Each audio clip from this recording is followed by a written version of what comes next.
If you're trying to build a portfolio and you're chasing rate as your number one priority, just go directly to the bank. I think the perception with rooming houses has come from share houses. So people do think that you're getting a lot of people in there that are, mooching off Centrelink. Underinsurance is the biggest issue that we see. Building costs, labour costs, replacement rates gone through the roof. You'll spin your wheels, you'll try and get the cheap money rather than getting the money that's actually going to get you, or getting the funding stack that's actually going to get you the deal. If you actually already have a property inside of a self-managed super fund and you have a loan on that property.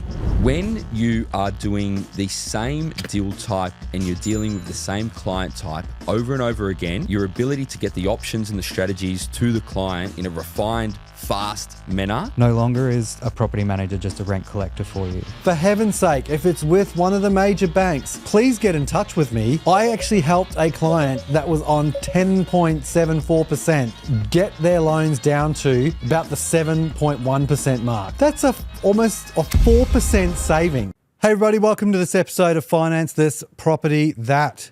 So you guys hear me talk a little bit about how I structure things for clients.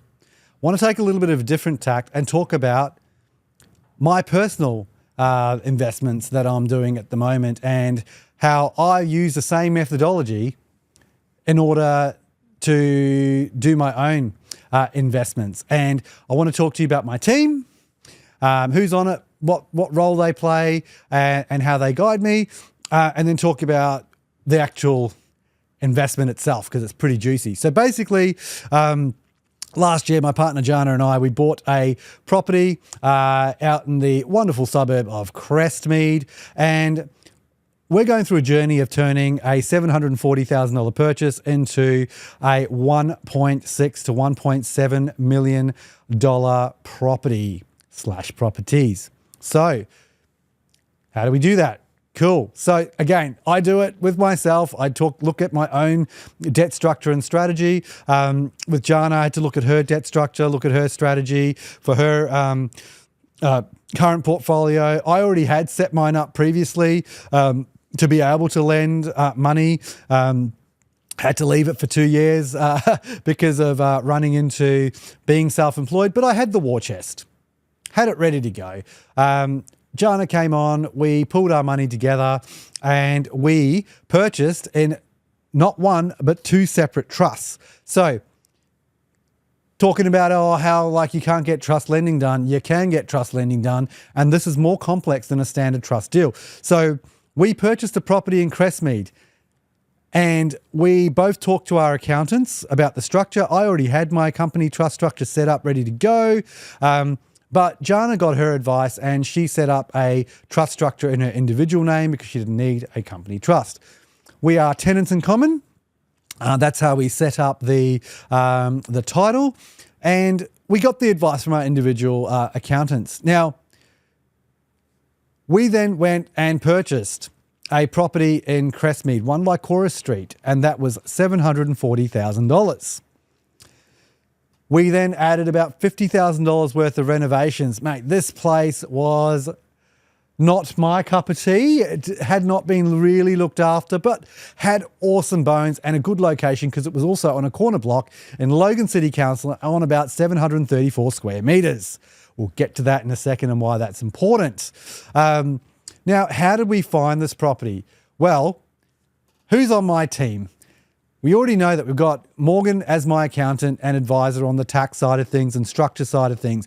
You would have seen him on a couple of episodes more recently talking about that. So weapon in that field. Jana has her own accountant, so who's also awesome. Shout out to Kylie and the team at IQ. Great work on setting that up. And the person that put this all together to find the property and the property buying strategy, and then looking at how do we add value and then how do we add value again. Chris McNulty and the team at Lucid Property Investments. Yes, you would have seen Chris. He's been on my podcast too. So when I say that I use the team that I have and I do the things that I tell other clients to do, I'm living that. It's social proof. So he found us this property. We actually originally made an offer on it. It got knocked back. We were quite disheartened because it was the one we actually really wanted. Great location, corner block. And I'll tell you what we're doing with it. But we looked at others. We got gazumped by a few dodgy agents, saying one thing, doing another. But then the finance actually fell through. They actually had an offer. They took an offer of $750. That finance fell through. Don't ask me how. And they accepted our offer of $740. I already had the debt structure. I already had the strategy. It was all ready to go. We got that actually approved, finance approved in under 14 days with 2 trust structures going to a major lender. Can't do that if you're starting from scratch and you haven't got it organised. I do this for all my clients. I do it for myself. What that meant was we were able to settle on it fairly quickly, get into the adding value side of it. So the first thing we needed to do was renovate this thing. Mate, this had pink walls and peach skirtings, and the outdoor patio was peach, the awnings were peach. Oh, it was gross. The kitchen, you couldn't even use it.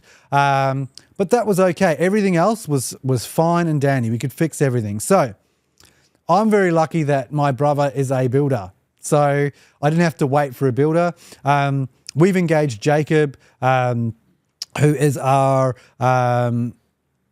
project manager. So he's project managing the whole project. So he project managed or helped project manage the renovation, plus what's going in out the back. Going to keep you guys in suspense about what's going in at the back. So we basically gutted the kitchen. We miraculously, I don't know how the hell we did it. It was actually Jana that found it. A Facebook Marketplace kitchen. Now you say Facebook Marketplace, what the hell? We made it work. We got the whole kitchen, including all the appliances.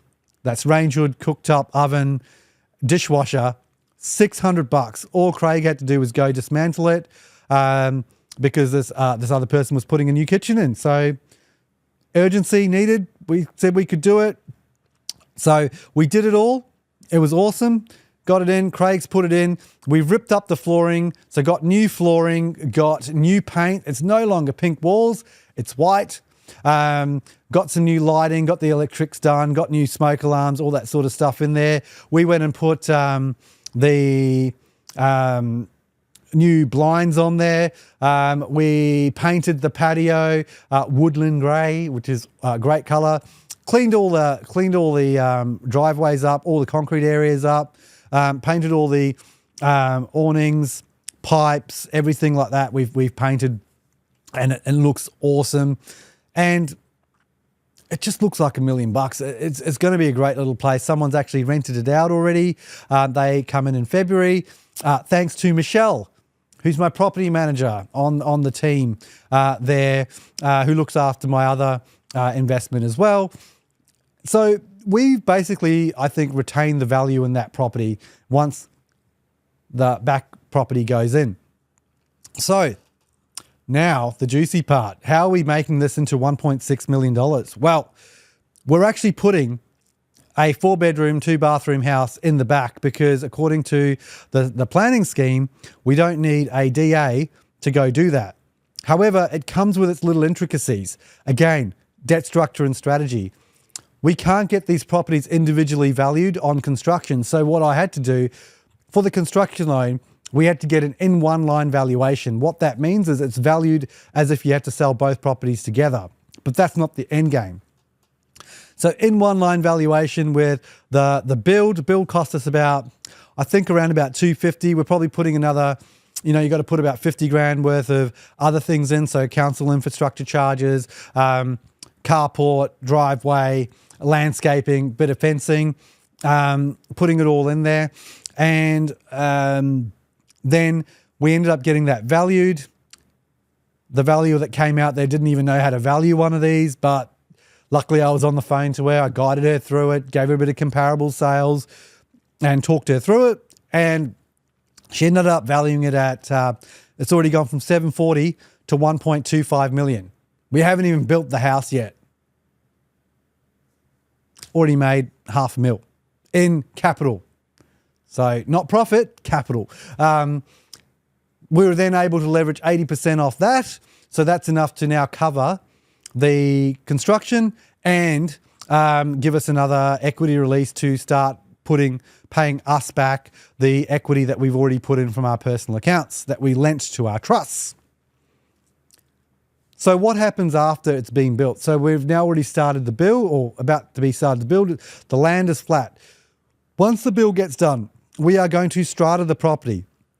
Based on the current sales in the area, we're probably going to say that the front property is probably going to hold its value, 740, 750. The back property, based on our very conservative projections, was going to be worth about 850. So we're sitting at about 1.6 million. And we'll only spend, so we've budgeted, Jana loves her spreadsheets. We budgeted about 1.2, I think it was about 1.25 million is the total spend.